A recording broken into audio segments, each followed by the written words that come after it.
Hello and welcome. Welcome to week two. It's week two already of the Organize Along. How are you doing? Are you just joining us? If you are just joining us, no problem. You can catch week's one's videos and blog posts and all the things either at either Facebook group. So you could go to Inspire Doll Making Facebook group or Inspired Quilting Facebook group.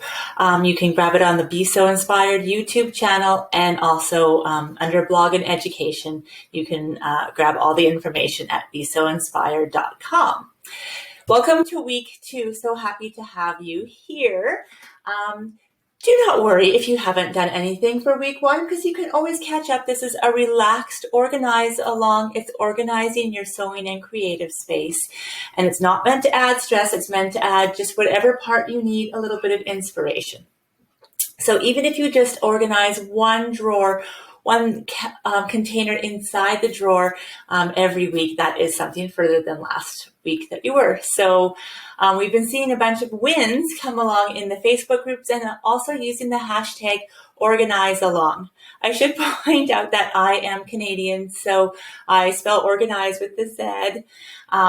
So just use the hashtag Organize Along, or you can tag on Instagram at Organize Along, and we'll share your wins. We'll put them in the stories and inspire others. So we've been seeing some great thread organization.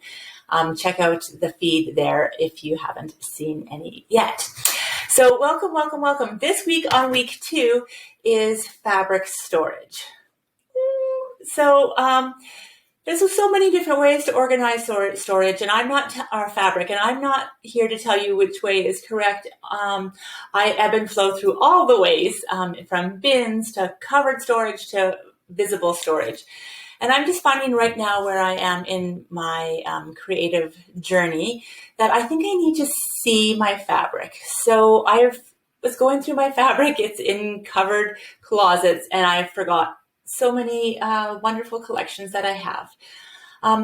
You can organize it in the collection, or you can organize it rainbow. So some collections I just don't want to break apart, and some I'm okay to break it. Maybe I've sewn with it already.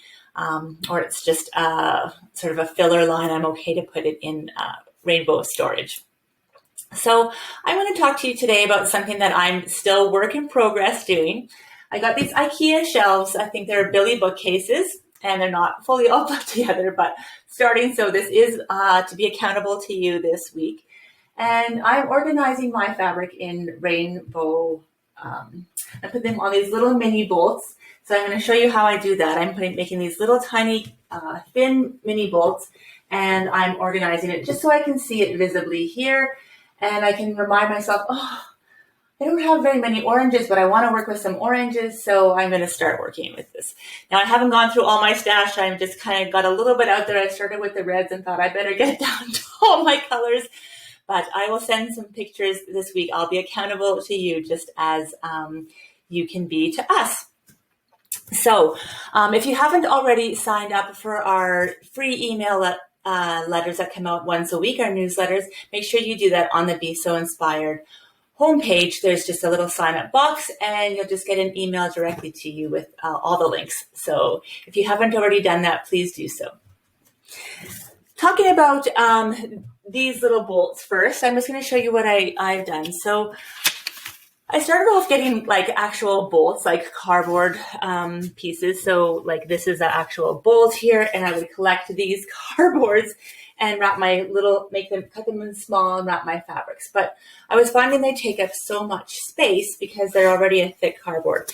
If you have an actual bolt, it's great when you have a full bolt of fabric, but then they do take up lots of space when you just have little bits of fabric to put through. So, sort of a yard or half a yard or something like that, a yard and a half.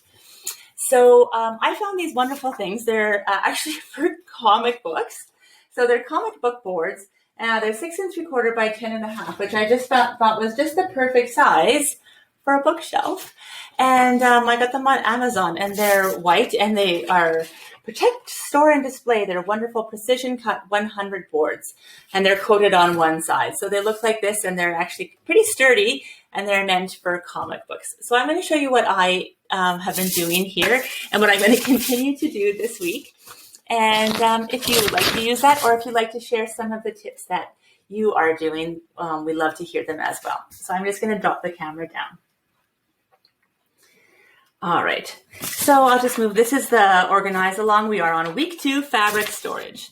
So I just have this piece of fabric here. And I'm going to lift this up a bit more. I have this piece of fabric. This is a 30 yard, I believe. And I'm going to have both my edges together.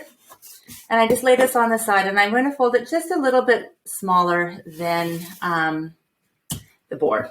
So I'm going to keep both my opening edges there, and then this is the folded side. Because it already comes from factory, I'm just going to leave it like that. So I want it just a little bit smaller than my board. Now, I sometimes do this on my big ironing board, and then I can iron those nice and flat. But it will flatten if you are pulling it nice and tight too. So I'd like to have a little bit on the top and bottom, and I'm just going to give it a little bit of a pull here, and then I will push against the board and fold it over. Once it's there, I give it a little bit of a pull. I hold this down and give it a little bit more of a pull, and it's nice and tight. And you can fold in the top edge or the bottom edge, however you want. And again, pull that nice and tight so it doesn't fall off and it's loose. And then I just grabbed a whole bunch of these different colored pins. Oh, fun. And I'll just put it back and forth like that. And here it goes. It's ready to go on my shelf. So it's really fun to do. You get to touch your fabric again, maybe see some fabric that you haven't had in a while, and then you can put it on your shelves. So now I know not everybody has dedicated spaces or shelves, but for me, I do have this little corner, and so visible fabric storage is something I'm going to try this year, and hopefully I'll use my stash a lot more because I'll be able to see it. Now I do have some collections that I don't really want to separate because I hope to use them together. And I have my low volumes up here, so I do hope to use them, and I haven't put everything out. I have my doll fabric here in big bolts. So yeah, I'd love to see how you store your fabric this week, and so happy to have you here joining us and inspiring everyone. And let's talk about fabric storage. Fill up the feeds with fabric storage this week and all the pictures. So I hope you're doing good, and keep on going. You can do it. Don't get overwhelmed.